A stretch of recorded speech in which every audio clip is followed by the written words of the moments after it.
êtes sur le plateau de la télévision Droit Libre TV. Est-ce que vous pouvez nous présenter de façon succincte le mouvement Y en a marre?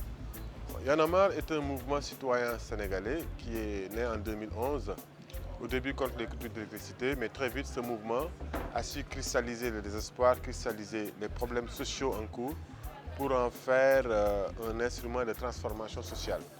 C'est un mouvement qui est très actif au-delà du Sénégal, partout en Afrique, pour essayer de créer l'émergence d'un nouveau type d'Africain, une citoyenneté africaine capable de porter les valeurs du changement.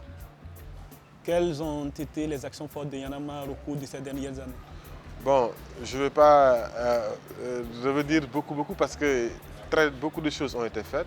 Ce mouvement a contribué au changement survenu à la tête du pays.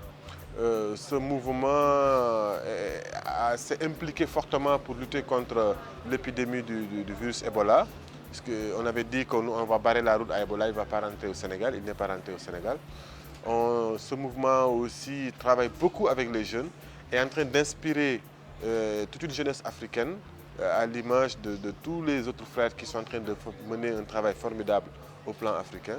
L'idée toujours étant de favoriser le changement en agissant sur les mentalités, en mobilisant les jeunes et en faire une force transformatrice. Des informations qui nous parviennent font état de financement occulte que le mouvement Y en a marre recevrait de la part d'un certain nombre de bailleurs de fonds. Qu'est-ce que vous pouvez nous dire là-dessus? Bon, ça, je pense d'abord c'est un faux débat parce que souvent c'est des rumeurs. Il n'y a aucune information précise faisant état de financement occulte, et ce n'est pas vrai. C'est juste que nous avons décidé de travailler depuis récemment d'ailleurs, après la chute du président Abdoulaye Wade, nous avons décidé de nous ouvrir envers des ONG qui sont porteuses plutôt de valeurs et de principes les mêmes que nous, pour mener à bien notre combat. Et parmi ces ONG, il y a Oxfam, il y a Osiwa, il y a la Fondation Ford avec qui nous discutons. Mais certains l'utilisent pour dire que oui, nous sommes financés par l'étranger. Mais le plus important, c'est que nous n'exécutons le programme de personne. Au contraire, c'est nous qui avons élaboré notre programme de projet de société que nous appelons Tabakh Euleuk, ça veut dire Building the Future, que nous avons soumis aux bailleurs. Quiconque croit à ce rêve-là peut venir travailler avec nous. Maintenant, beaucoup de gens qui fomentent des rumeurs sur le mouvement, parce qu'ils pensent, eux, que la jeunesse africaine est incapable de s'émanciper, que la jeunesse africaine est incapable de s'organiser, de conceptualiser et être équidistant des chapelles politiques et être vraiment garder toute leur indépendance. C'est ça qui est le plus important. Et nous avons compris. De toute façon, c'est normal qu'il y ait des oppositions. C'est normal que des gens nous critiquent. Mais nous, on sait là où on met les pieds.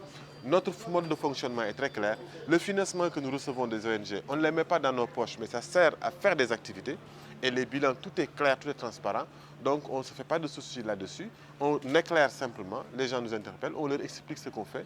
Et on sait le plus important, c'est de continuer à travailler en tenant compte des critiques, tout en refusant aussi de sombrer dans... voilà. Vous êtes le parrain de la 11e édition du festival Ciné Droit Libre. Le thème porte sur la jeunesse, quand la jeunesse se met debout. Quand la jeunesse se met debout, elle fait quoi? Est-ce que vous pouvez terminer la phrase? D'abord, elle s'organise. Elle s'organise et ensuite, parce qu'elle se met debout, c'est qu'elle est déjà engagée. Et à partir du moment où elle est engagée, parce que l'engagement seul ne suffit pas, l'émotion seule ne suffit pas, la contestation seule ne suffit pas.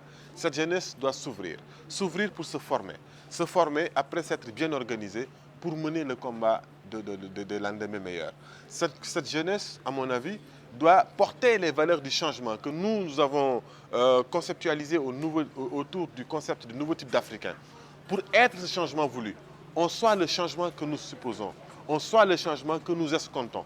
Cette jeunesse africaine est en train d'écrire une belle lettre, de belles lettres de l'histoire, dans les pages de l'histoire de l'Afrique.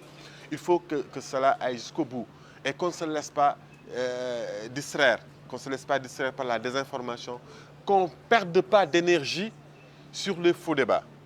Parce que les Africains, souvent, perdent beaucoup de temps, beaucoup d'énergie à répondre à des rumeurs, à des querelles de leadership, à des querelles internes inutiles, alors que toutes ces énergies-là devraient être utiles à la transformation de nos sociétés. En tout cas, le Ciné Droit Libre en soi est une belle expérience. Le Ciné Droit Libre est en train de faire un travail énorme, extraordinaire.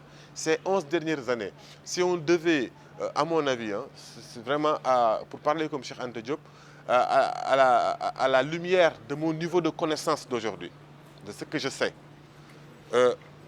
aujourd'hui, ces 10 dernières années, si on devait primer une organisation qui est en train de travailler à petit feu, petit à petit, pour provoquer ce changement social, pour transformer la société, je pense que Ciné Droit Libre allait prendre la palme d'or.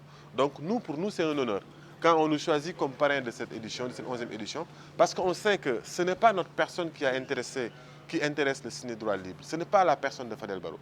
Mais à travers la personne de Fadel Barro, Ciné Droit Libre a parrainé cette 11e édition à toute cette jeunesse africaine qui cherche à s'émanciper. Je ne dis pas qui s'est émancipé, mais qui cherche à s'émanciper. Parce que ce qu'on est en train de faire, c'est de l'effort qu'on est en train de fournir. Cet effort-là, c'est ça que Ciné Droit Libre a envie de montrer, a envie d'étayer, a envie de soutenir. Et c'est en ce sens aussi, c'est ça aussi qui a grandi le Ciné Droit Libre. Okay. Merci Fadel Barro. Nous étions avec Fadel Barro, porte-parole du mouvement Yanama du Sénégal. Coordonnateur du mouvement Yanama. Le porte-parole, c'est Tchad. Du mouvement Yanama du Sénégal. Allez, merci beaucoup. Merci bien.